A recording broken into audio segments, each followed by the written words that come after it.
Hello to everyone, welcome to वी1। बहुत दिनों के बाद मैं लेक्चर सीरीज़ लेके आया हूँ। इसके पहले मैंने रिएक्ट के ऊपर एक लेक्चर सीरीज़ बनाई थी जो कि प्रैक्टिकल बेस के ऊपर सारी चीज़ें मैंने आपको सिखाई थी। उसी तरह मैं सी शार्प का पूरा ये वीडियो लेक्चर सीरीज़ लेके आने वाला हूँ। अभी देखो, ये पूरा इंट्रोडक्टरी पार्ट होने वाला है। इसके अंदर मैं ज़्यादा जानकारी आपको नहीं दूंगा, सिर्फ मैं कौन कौन से सिलेबस के अंदर पॉइंट्स कवर करने वाला हूँ वो आपको बताऊंगा। ओके, स्टार्ट करते हैं विदाउट एनी फर्दर रिड्यू। देखो, पहली आप स्लाइड देख पा रहे होंगे कि basic of C sharp and dot net. इसके अंदर मैं पूरा इंट्रोडक्टरी पार्ट लूँगा, पूरा डीप के अंदर आपको लेके जाऊँगा कि इंट्रोडक्शन सी शार्प क्या है। उसके बाद फ्रेमवर्क उसके कौन कौन से आ गए, अब तक आए हैं। उसके बाद कोर सीरीज़ कहाँ से स्टार्ट हुई है, कोर सीरीज़ का अभी जो वर्जन है, जो वर्जन हम यूज़ करते हैं, जो मैं यूज़ करता हूँ अपने प्रोजेक्ट के ऊपर, वो सारी चीज़ें मैं आपको बताऊँगा। उसके बाद कंपाइलर क्या होता है, CLR, CTS, CLS, जिट कंपाइलर, ये सारी चीज़ें आपको मैं इस इंट्रोडक्टरी पार्ट के ऊपर बताऊंगा। उसके बाद अगर प्रोग्रामिंग लैंग्वेज है तो उसको लिखने का एक पर्टिकुलर तरीका होता है, तो उस तरीके के बारे में भी आपको, प्रोग्रामिंग स्ट्रक्चर के बारे में आपको मैं बताऊंगा। ये सारी चीज़ें बहुत ज़्यादा बेसिक होने वाली है। ये आपने, अगर आप कोई कॉलेज में हो तो ये फर्स्ट ईयर के अंदर ही आपको ये सिखाई जाती है, तो इनके ऊपर ज़्यादा मैं टाइम वेस्ट नहीं करूँगा। और उसके बाद जो कॉम्प्लेक्स चीज़ें हैं, जो कॉम्प्लेक्स प्रॉब्लम हो होता है, उन सारी चीज़ों के बारे में आपको थोड़ा सा ज़्यादा टाइम दूंगा। ओके, अगली स्लाइड के ऊपर बढ़ते हैं। कंट्रोल फ्लो स्टेटमेंट्स, इस पे भी मैं ज़्यादा आपका टाइम वेस्ट नहीं करूँगा, क्योंकि ये स्टेटमेंट्स आपने पढ़े हुए हैं, सिर्फ आपको ये रिकॉल करने की ज़रूरत है। तो उसके आधार पे मैं आपको बताऊँगा कि क्या क्या चीज़ें करने की ज़रूरत है। ओके, उसके बाद methods and parameters. Methods and parameters के अंदर देखो, अगर आपकी एक प्रोग्रामिंग लैंग्वेज है तो उसकी मेथड डिक्लेरेशन का कोई क्राइटेरिया होता है। हम कैसे मेथड डिक्लेयर करते हैं, उसको कैसे कॉल करते हैं, ओवरराइड, ओवरलोड, रेफ आउट पैरामीटर्स क्या होते हैं, नेम्ड मेथड और एनोनिमस मेथड, ये सारी चीज़ें क्या होती है। उसके बाद रिकर्जन क्या होता है। ओके, ये सारी मैं चीज़ें आपको बताऊँगा।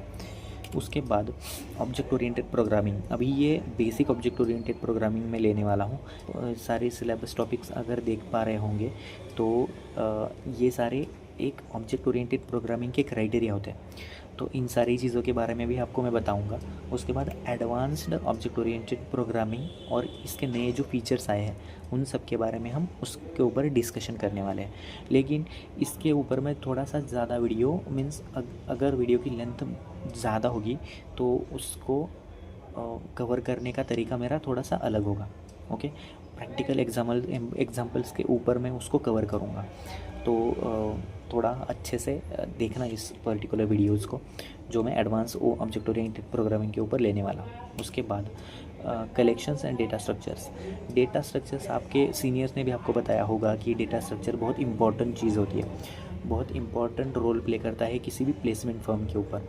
अगर आप गूगल का इंटरव्यू दे रहे हो या माइक्रोसॉफ्ट का कोई इंटरव्यू दे रहे हो तो डेटा स्ट्रक्चर आपको मैंडेटरी है कि आना ही चाहिए। अगर आप फ्लुएंट हो डेटा स्ट्रक्चर के ऊपर वर्क करने पे तो आपकी हायरिंग के चांस वहाँ पर ज़्यादा होते हैं।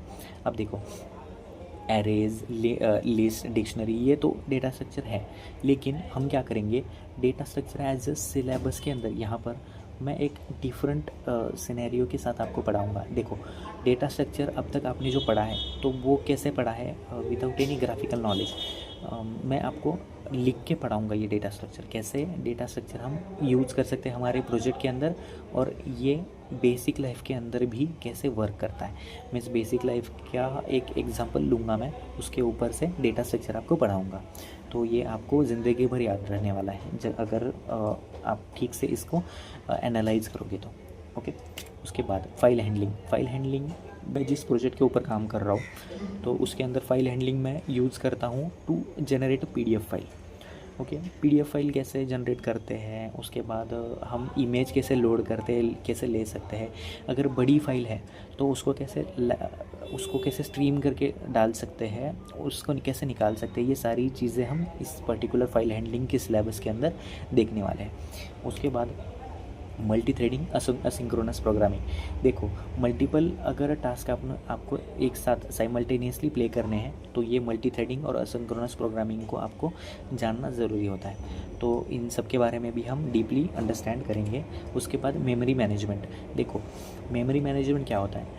अगर आपका एप्लीकेशन सही से मेमोरी मैनेज कर रहा है तो उसको कोई ज़रूरत नहीं है एक्सटर्नली कोई चीज़ लेने की, या उसको फ्लो ठीक से मीन्स अगर आपका एप्लीकेशन ठीक से मेमोरी मैनेज कर रहा है तो वो स्पीडली चलेगा, वो ज़्यादा आपके किसी मशीन का लोड नहीं बढ़ाएगा। तो यही चीज़ होती है मेमोरी मैनेजमेंट के ऊपर। अब आपको मैं वो भी सिखाऊंगा। उस सी शार्प के अंदर 6 से 12 वर्जन, अभी देखो सी शार्प के बहुत सारे वर्जन्स हैं, 6 से लेकर 12 के अंदर जो भी न्यू फीचर्स एड ऑन्स हुए हैं, तो उन सारी चीज़ों के बारे में आपको इस वीडियो लेक्चर सीरीज़ के अंदर जानकारी मिलने वाली है। उसके बाद रियल वर्ल्ड फीचर्स, अभी जैसे मैंने बताया, जैसे मैं PDF फाइल जनरेट कर रहा हूँ मेरे प्रोजेक्ट के अंदर, तो उसका लेआउट कैसे बनाते हैं, अगर PDF फाइल जनरेट आपको करनी है तो उसके लिए क्या क्या स्ट्रक्चरल फ्लो आपको यूज़ करना पड़ता है, कैसे आप उसकी इन्फॉर्मेशन लेते हैं, कैसे आप उसके अंदर इन्फॉर्मेशन डालते हैं, कैसे आप उसको लोगो उसको अटैच कर सकते हैं। ओके, एज़्योर का यूज़ करके आप कैसे उसके अंदर इमेज, आपकी प्रीलोडेड इमेज उसके अंदर सेट करवा सकते हैं। ये सारी चीज़ें मैं आपको रियल वर्ल्ड फीचर के अंदर मैं बताऊँगा। ओके, उसके बाद तो बेस्ट प्रैक्टिस क्या है, सॉलिड प्रिंसिपल्स क्या होते हैं। अभी देखो, अगर आपने कोड किया है, बहुत अच्छा कोड किया है, आपका कोड वर्किंग है, लेकिन अगर वो अच्छे से ठीक से डिज़ाइन नहीं है, सॉलिड प्रिंसिपल के अंदर नहीं आता है वो, तो आपका फ्यूचर के अंदर जाके क्या होगा, आपको रीयूज़ करने में थोड़ा सा मुश्किल हो जाएगी। तो वो सारी चीज़ें हम इस पर्टिकुलर बेस्ट प्रैक्टिस जो हम करने वाले हैं वीडियो सीरीज़, उसके अंदर हम यहाँ पर देखने वाले हैं। उसके बाद तो एड ऑन्स हम क्या करने वाले हैं, देखो नगेट पैकेज के बारे में अब तक मैंने आपको बताया नहीं था, लेकिन नगेट पैकेज का यूज़ करके हम बहुत सारी चीज़ें करने वाले हैं। जैसे कि जो अभी का रिसेंट का एग्जांपल मैं बताता हूँ आपको। अगर आपको कोई भी चीज़, जैसे कि डेटाबेस अगर आपको इंटीग्रेट करवाना है आपके बैकएंड के एप्लीकेशन के ऊपर, तो आपको नगेट पैकेज का यूज़ करना पड़ेगा। ओके, टूल्स क्या होते हैं, SQL सर्वर क्या होता है, तो ये सारी चीज़ों के बारे में आपको मैं नगेट पैकेज वीडियो के अंदर बताऊंगा। उसके बाद लॉगिंग क्या होती है, कैशिंग क्या होती है, ये सारी चीज़ों के बारे में आपको बताऊंगा। अब इस वीडियो लेक्चर सीरीज़ के बाद होने क्या वाला है ये आपको मैं बताऊंगा। प्रैक्टिकली आप साउंड होने वाले हो, ये मैं आपको 100% गारंटी लिख के दूंगा कि आप प्रैक्टिकली साउंड होने वाले हो। आप डिबगिंग स्किल सीखने वाले हो। मैं आपको डिबग कैसे करते हैं, कौन सी कीज़ दबानी पड़ती है डिबग करने के लिए, एक एक चीज़ जो आपको बहुत ज़्यादा इम्पोर्टेंट होने वाली है जब आप प्रैक्टिकली एक पर्टिकुलर फीचर बनाओगे।